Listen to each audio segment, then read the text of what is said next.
Recording audio to multiple places, syncing audio in post-production or in your video editor. Well, first of all, why would you do this? Second of all, how do you do this? Today we are discussing just that. Hello, my name is Noah from Anything Cameras, the channel that focuses on helping you improve your filming and photography. And it's all about recording audio today, syncing it in post. So specifically, we'll be talking about not only recording audio, but recording it to multiple places.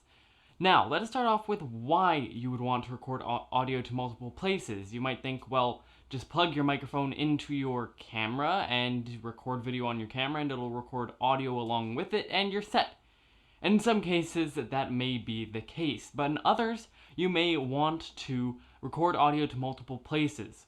For example, say you need as high quality audio as possible and you have a dedicated audio recorder that will record better audio and give you more control over it than your camera would.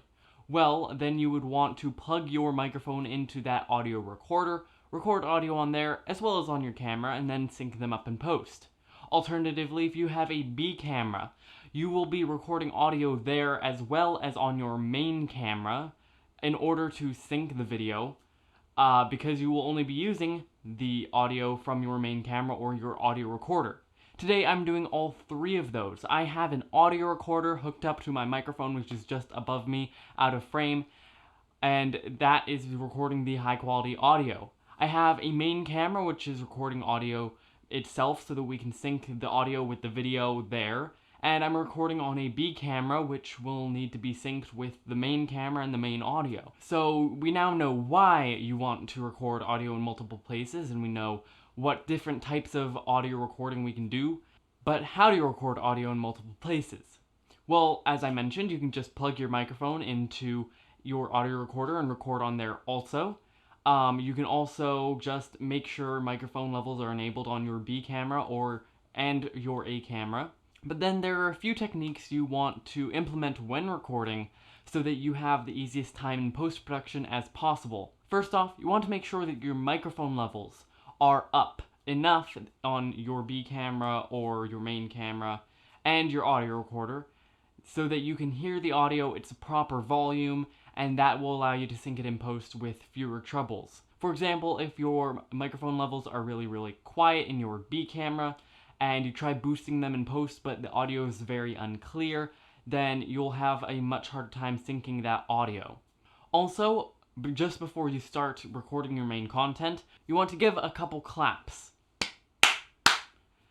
These give large spikes in the audio waveform, as we will see in post-production, allowing you to more easily sync up those spikes so that the rest of the video and audio is synced. Also, there are a couple other settings you need to pay attention to if you are recording on an audio recorder. One is the sample rate. This is the rate at which the recorder samples the audio, and you want to make sure that this matches with your camera sample rate. If you don't know your camera sample rate and you can't find it online, I'll show you how to get that later on. This will mean that the audio should sync very smoothly throughout the entire duration of your video. If not, then we will be dealing with that later in post-production, but it's not too hard to fix. The other is the bitrate of the audio.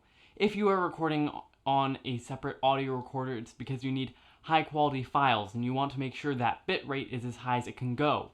In lower end audio recorders, you'll probably see 16-bit audio as the max, and there's no reason not to select this one. In higher end audio recorders, you'll either see 28-bit or even higher 32-bit float audio. Today, we're not going to bother with 32-bit float audio. That's a whole nother video and it gets very complicated and you need very special software in order to deal with it. So if you have that option in your audio recorder, I don't suggest going with it, and you'll probably be fine with 16-bit anyway.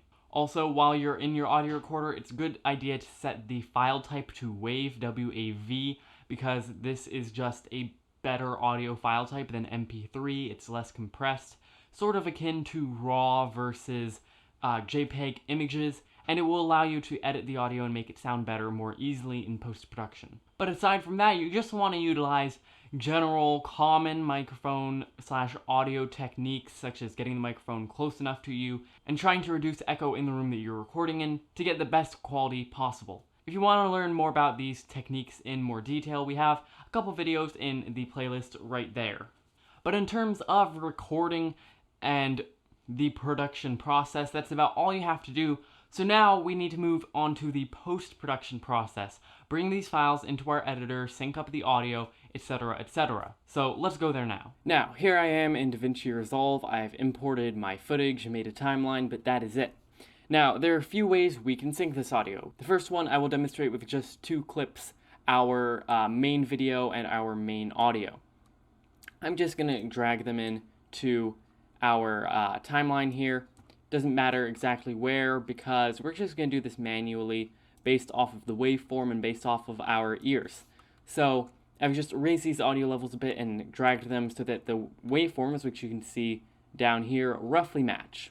I'm just going to go to the random point, zoom in, and we'll have a listen. I have an audio recorder hooked up to my microphone. Now that sounds absolutely awful, but we can also see that these are not matched properly. Now I'm just going to hit N to disable snapping so that I can drag these smoothly and match them up and take another listen. Which is just above me. That's much closer. I think we need to go back this way a little bit. The frame. And there we go. Now we can zoom out. We can link these three clips. And now whenever we make changes to one, it makes changes to all of them. Now, the other way we can do this, I'm just going to delete these, go back to my selector tool. I'm also going to demonstrate with just two because I don't think it actually works with two camera angles. But we select one camera and the audio track. That's very important. You have to have both those selected, no more, no less. And we're just going to right click and go down to auto sync audio. Now we don't have any time code going into these clips or into the camera or the audio recorder rather, so we want to do it based on waveform, but we also want to append tracks, meaning that when we drag them in, it'll be auto-synced, they'll be all lined up, so we'll do that. It'll analyze the content. Now when we drag this clip in, we see that it also drags the audio in. We can boost this waveform to see better, take a listen. Audio in post-production or in your video editor. And that is very, very close. It did a really good job. We can scroll forward, go to a random point. You can also just... And it's still perfectly synced. We can take a listen to the full quality audio. Make sure microphone levels are enabled on your... Sounds great. Perfect. Now, as I said, that isn't going to work with multiple camera angles. So if you have multiple camera angles and you have an audio track, then here's what you need to do. We're going to select all three of these clips and we are going to right click and we are going to create new multicam clip using selected clips. We can name this whatever we want. I'm just going to name it test. And now we need to change the angle sync. We need to set this from in to sound. Otherwise, it will just start the multicam clip at the beginning of all the clips. But doing it off sound will do something very similar to what we saw when we right-clicked those clips and just said auto sync audio. The angle name, that can be sequential, that doesn't matter. And we want to move source clips to, and then there's this option, move source clips to original clips bin. Doesn't really matter. It can be helpful to have the multicam clip and the original clip separated, so I'm just going to hit create. Now we have this clip right here. There's a little multicam symbol. It's called test, and in this bin we have the original clips. We're just going to drag this into the timeline, make sure it is at the beginning, and we do need to have the dual viewer mode enabled. Now to get out of the single viewer mode, I'm going to have to disable the media pool and the inspector. Then we can go up to workspace and disable single viewer mode. And now we have this viewer here, and if we select this clip and double click it, then we have these angles here. Now I'm just going to re-enable my media pool, and if I enable my inspector, you can see that window goes away. So I'm just going to leave that closed for now. Now, you will see that our audio is from test angle 1, which is the B camera, And we need to change this to angle 3, which is our audio. Now you'll see that my symbol is a little, it's a little film strip and it has a little swap thing.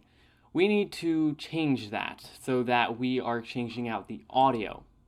Now to do this, we need to go down here, we need to click multicam, and now we'll see we have a few more options. We have a video and an audio symbol, we have a video symbol and an audio symbol. We want to click this audio symbol, select this, and now it made a cut where our playhead was and made that audio test 3, or angle 3 rather. Now we don't want that in the middle, we want that at the beginning, so I'm going to hit Control Z, scroll here to the beginning, select angle 3. And now as we go through, it's all the full quality audio, and we can see that the video is synced up here as well. And if we want to make a cut in the video to make it a different angle, we can just select our video strip, click the angle we want, and do that again here. And now we can go through and we can do the multicam. We have the audio all set up, and we are good to go. Now, if you want a more in-depth tutorial about multicam setups, be sure to let me know. And then earlier, I explained to you guys that I would be showing you how to check the sample rate of your camera's audio. Now, before we actually go check that, it's likely 48,000 hertz. But if we go over into the media tab and we select one of the video clips, we can see that indeed this camera is 48,000 hertz sample rate, as well as the audio clip from my audio recorder, because that's what I set it to, and my B camera's clips audio is also at 48,000 hertz. Now, if you are experiencing audio drift, which means that the audio is synced at one point of the video, but as the duration of the audio and video goes on, it gradually becomes unsynced, it is likely because these do not match. And so in the future, you definitely want to make sure that your audio recorder is set to match this sample rate. But if in the meantime you do have audio drift, you can simply fix it by cutting the audio every now and then just re-syncing it. It'll probably be just a few milliseconds off at many places. And you just want to make sure you have a bit of silence in between the cuts so that the audio doesn't just cut out. And definitely click on this playlist right here to learn more about audio.